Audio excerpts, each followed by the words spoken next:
Okay, the next part of the chapter deals with stoichiometry, solution stoichiometry. Here, molarity is the most useful unit to express the composition of these mixtures, because we can go straight from liters to moles.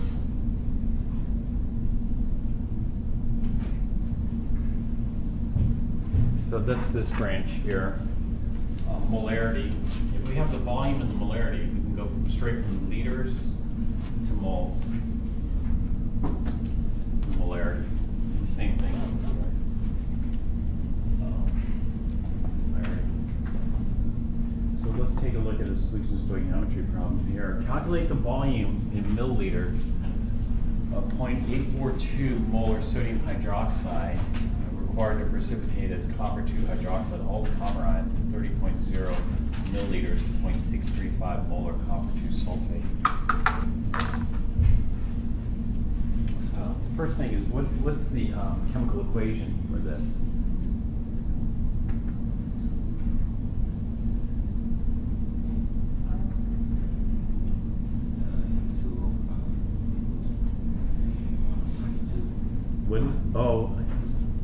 This is not a solution dilution one. This is going to be a solution stoichiometry problem. And so it's kind of confusing here, but we have copper 2 sulfate aqueous, and then we're going to react it with sodium hydroxide. Now, how many sodium hydroxides are required to react with it? Because the product here is going to be copper 2 hydroxide. The formula for copper 2 hydroxide is this. We need 2 hydroxides for every copper. So that means we'll need 2 sodium hydroxides here. This is a double replacement when it happens this reaction. What's the other product of this reaction?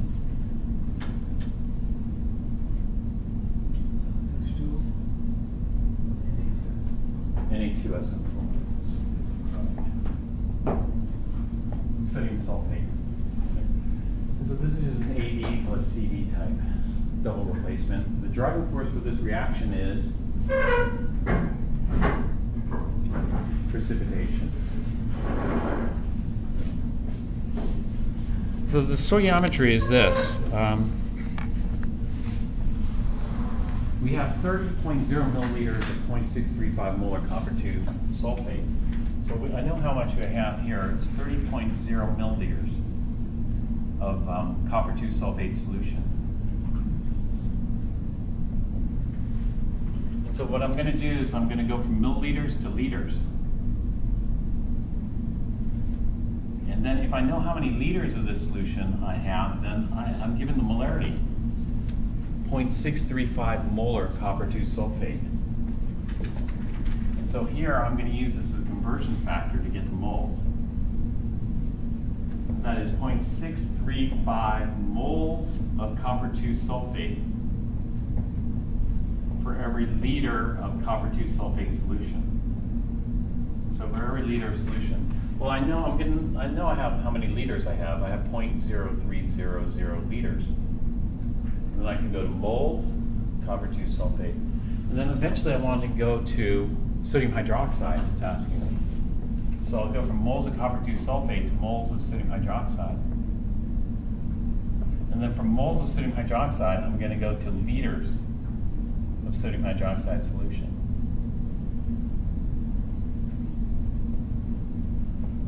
So this is moles of pure sodium hydroxide. And the way I'm going to get to liters is I know that I have this, 0.842 moles of pure sodium hydroxide for every liter of sodium hydroxide solution. And so what I'm going to do is I'm just going to flip it upside down. If I flip it upside down, then for every liter of sodium hydroxide I have 0.842. And that would convert moles into liters and then liters into milliliters. So setting this up, we would just start off with 30.0, it's just dimensional analysis, 30.0 milliliters of copper 2 sulfate solution. And then I need something to cancel that out. Well, what I'm going to cancel it out with is 1,000 milliliters per liter.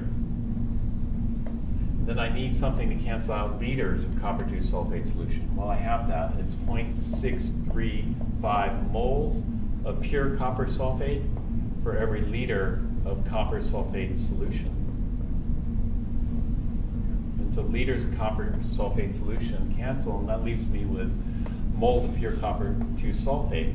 And then I need the mole ratio. It's 2 moles of sodium hydroxide for every 1 mole of copper 2 sulfate. So moles of pure copper 2 sulfate cancel, and that leaves me with moles of pure sodium hydroxide.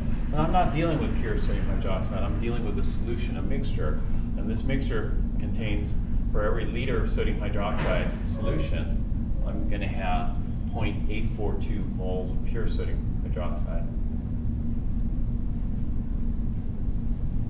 So moles of sodium hydroxide cancel, that leaves me with liters of sodium hydroxide solution, and then I'm just going to convert it into milliliters, 1,000 milliliters per liter.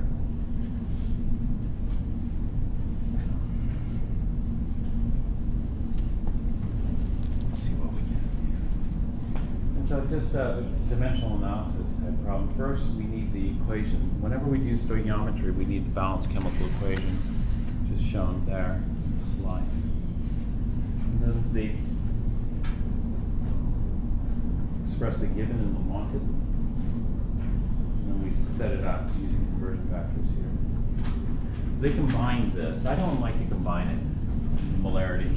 I don't like to say 0.635 moles per 1,000 milliliters. I just like to memorize it one way, moles per liter.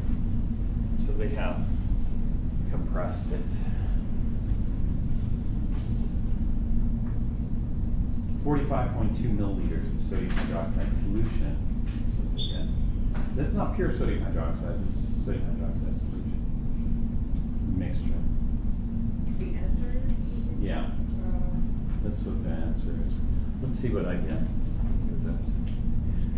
If I do this, I'm going to get, because sometimes they round, sometimes they don't round. 30. Okay, the 1,000 divided by 1,000 times 1,000 is going to cancel. So 30 times 0.635 times 2 divided by 0.842. 45.24. I get 45.24 milliliters, which is going to round 45.2 milliliters of solution.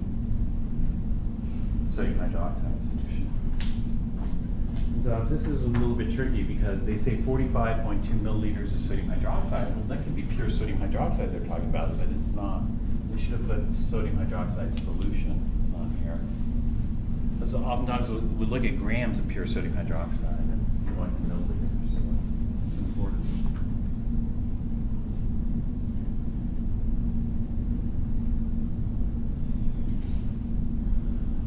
All right, one of the biggest things in solution stoichiometry is the titration. For the titration, we use burettes and indicators. We use phenolphthalein as the indicator, which turn pink with base, and then burette to measure it. It's titration.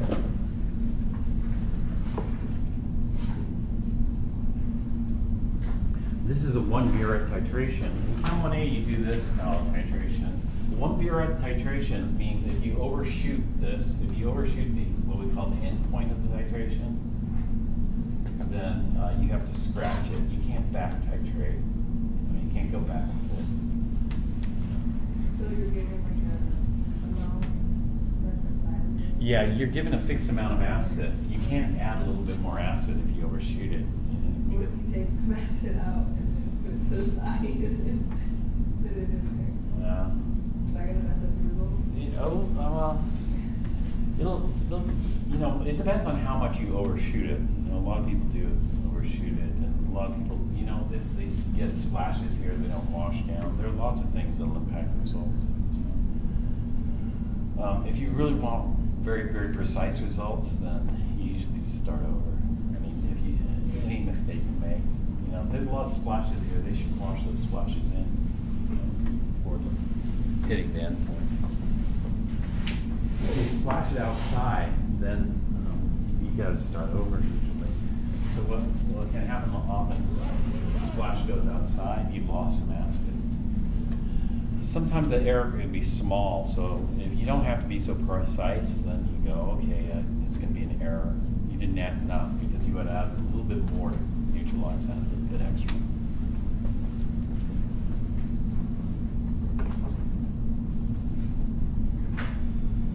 There's a common terminology in standardization. Standardization is to accurately and precisely determine the concentration and the composition of something. So in day 1 of our titration, experiment 10, we standardized the sodium hydroxide. In day 2, we standardized the acetic acid. So we're just doing that to determine it. Usually when you do standardization, you buy primary standards. Primary standards are compounds or mixtures of high purity and high level of accuracy and precision in its composition. That is lots of CPs. It's a primary standard. Primary standards we use to do secondary standardizations. But these terms, you know, should be a little bit familiar, but I'm not going to ask you to define those. So here's an example of a titration problem.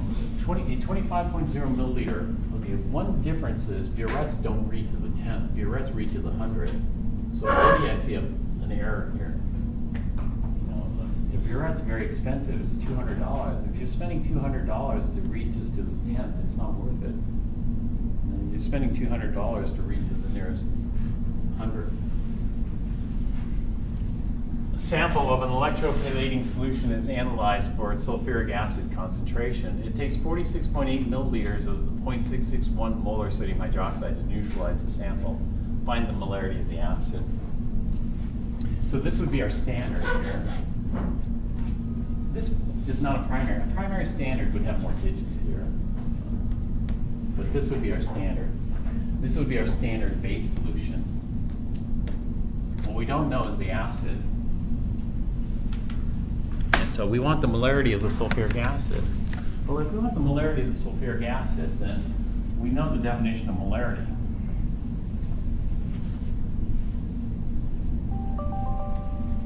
And so the molarity of the sulfuric acid, H2SO4, is equal to the moles of H2SO4 divided by the liters of H2SO4 solution. The liters of H2SO4 solution is given. Oh, no, it's not. It is, actually, it is 25.0 milliliters. So this is given. We're given 25.0 milliliters of the acid solution.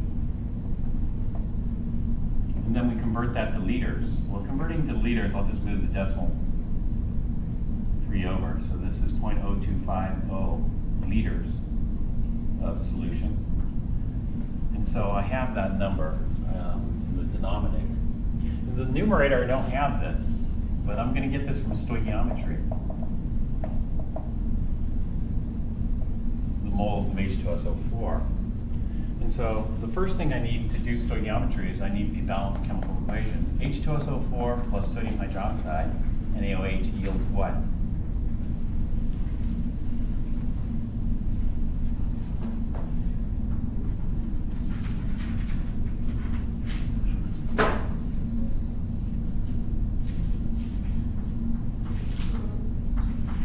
Yeah, H2O and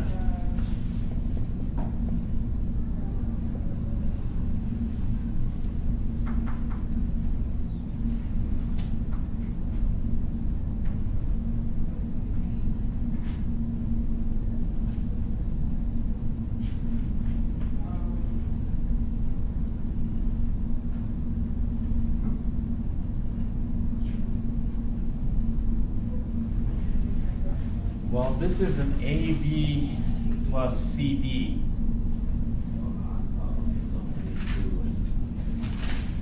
A is going to be H plus, B is sulfate, C is sodium ions, D is hydroxide. So I get AD. AD would be hydrogen hydroxide. Well, hydrogen hydroxide is just water.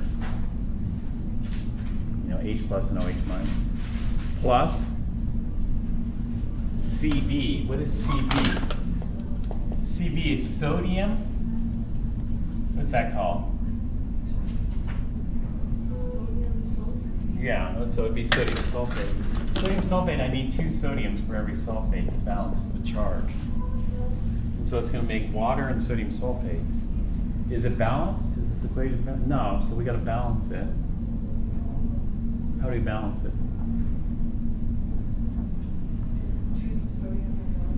Yeah. 2 sodium hydroxides.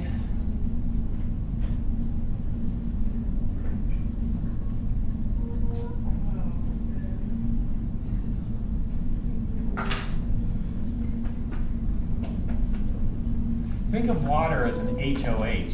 If we think of water as an HOH, then it's a hydrogen ion and a hydroxide. So HOH. But how many hydroxides do we have? 2. And how many hydrogen ions do we have? 2. So we're going to form 2 waters because that's going to give us 2 H's and 2 OH's. So that will be balanced. All right, so what we want is we want moles of sodium hydroxide. So we want to stop here, moles of sodium hydroxide. Oh no, we don't want moles of sodium. What we want is moles of acid. So we want to stop here. And so what we'll do is we'll go from moles of sodium hydroxide to moles of acid because we know something. We know how many milliliters. We have 46.8 milliliters of sodium hydroxide solution. Then convert that to liters. To liters, it would be 0.0468 liters of sodium hydroxide solution. So if we know how many liters of sodium hydroxide solution we have, then we can figure out how many moles we have because we have the molarity. The molarity is 0.661 moles of sodium hydroxide, pure sodium hydroxide for every liter of sodium hydroxide solution. And then it's a 1 to 2 mole ratio here. And so the stoichiometry part is just going to be this. This is going to be 0.0468 liters of sodium hydroxide solution times 0.661 moles of pure sodium hydroxide for every liter of sodium hydroxide solution times 1 mole of H2SO4 for every 2 moles of NaOH. This is pure H2SO4 or pure NaOH. And so that will give us this moles of H2SO4 to plug in there. So first we get the balanced chemical equation here, shown on the slide. 2 sodium hydroxides for every sulfuric acid.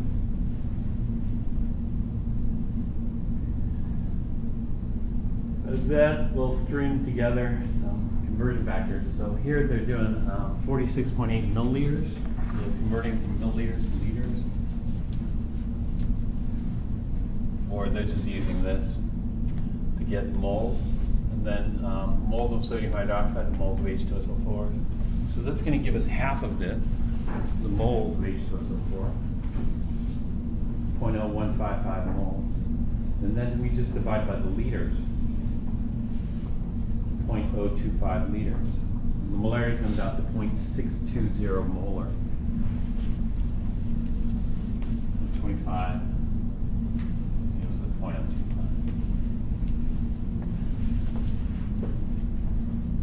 So this is a typical titration. Typical titration, you're trying to find an unknown concentration from a known concentration. Typical titration. Titration using normality, skip that. We're not doing normality. Just skip that. Normality, skip. This is actually the last part of chapter 16. And so we go from solutions to stoichiometry to something called colligative properties. Colligative means a collection of properties. Collection of properties. So for example, at what temperature does water freeze? 0 degrees C. Do you know at what temperature does salt water freeze? Does it freeze at 0 degrees C? If it freezes at a lower That's called freezing point depression. So salt water actually freezes at lower temperatures. That's its colligative property. At what temperature does water boil? 100 degrees. Do you know at what temperature does salt water boil? At a higher temperature, lower temperature, or the same temperature? Higher temperature. That's called boiling point elevation. And so what happens is salt water freezes at a lower temperature and boils at a higher temperature. Those are colligative properties.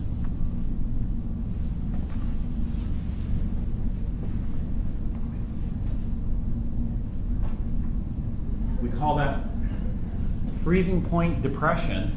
We can calculate the new temperature. The new temperature depends on how salty the water is, based on molality. The saltier the water is, the lower the temperature. It's freezing point depression.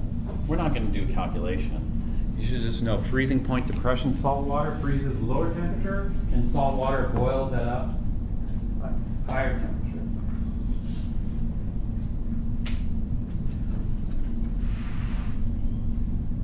It's called boiling point elevation. Salt water boils at a higher temperature. Boiling point elevation. We can also calculate the impact there, and the impact's not the same. Not the same impact. And so why does it do that? Well, it does that. Salt water, interferes with crystallization. When we want to crystallize something like ice crystals, if we got these other molecules in there, soluble molecules in there, it's going to disrupt crystallization and make it harder to freeze.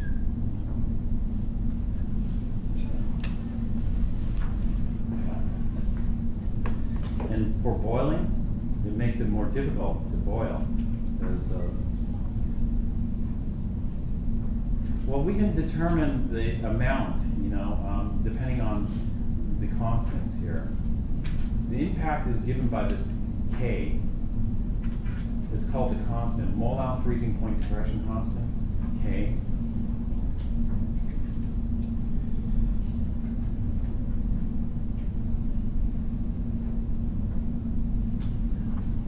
So for every 1 molal, the freezing point is depressed by about 2 degrees C.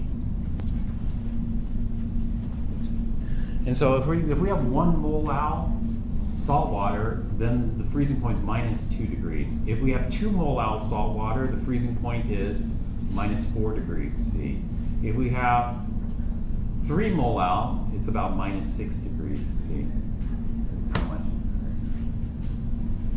Now for boiling point, it's a half a degree. So if I have 1 molal salt water, the boiling point's about 100.5. 2 molal is about 101. 3 molal is 101.5. So we can calculate the freezing point and the boiling points based on that. But we aren't going to do the molality calculations here. We're going to skip those other calculations. You should just qualitatively know how it's impacted. So let's take a look at the problems in chapter 16, starting with, there are 20 questions I asked in chapter 16, 7, 9, 17. So problem number 7, would it be proper to say that a saturated solution is a concentrated solution, or that a concentrated solution is a saturated solution? Point out the distinctions between these sometimes confused terms.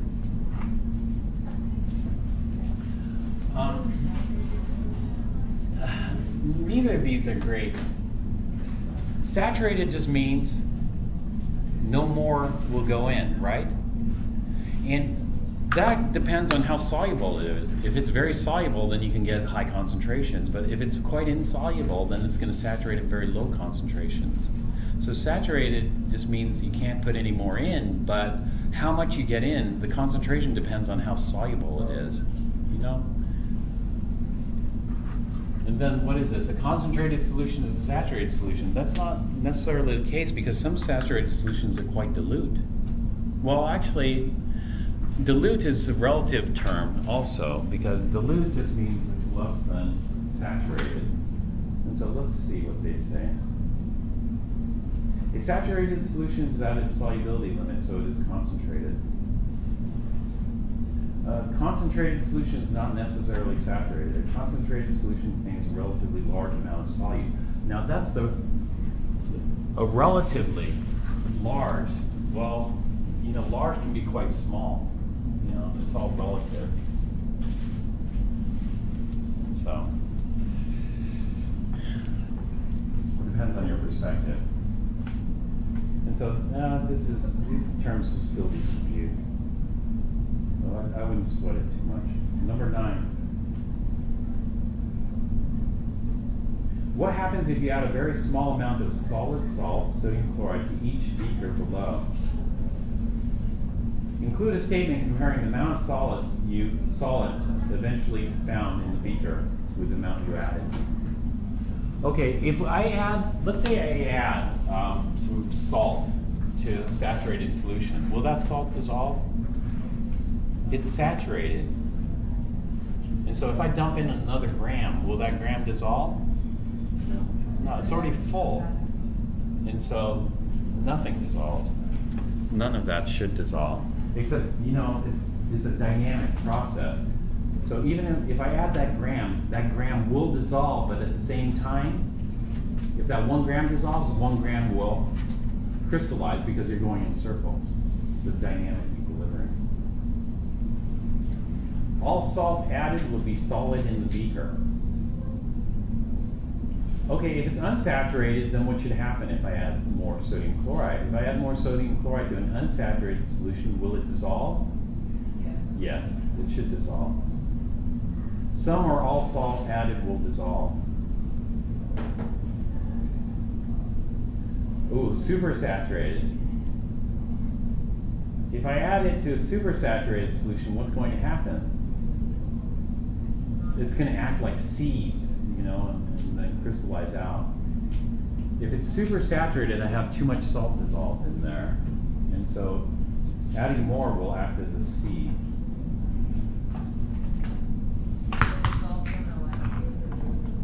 I'm sorry? It'd be like this. Like the sodium acetate. Exactly. That, like, crystalline. Right. It's going to be like this.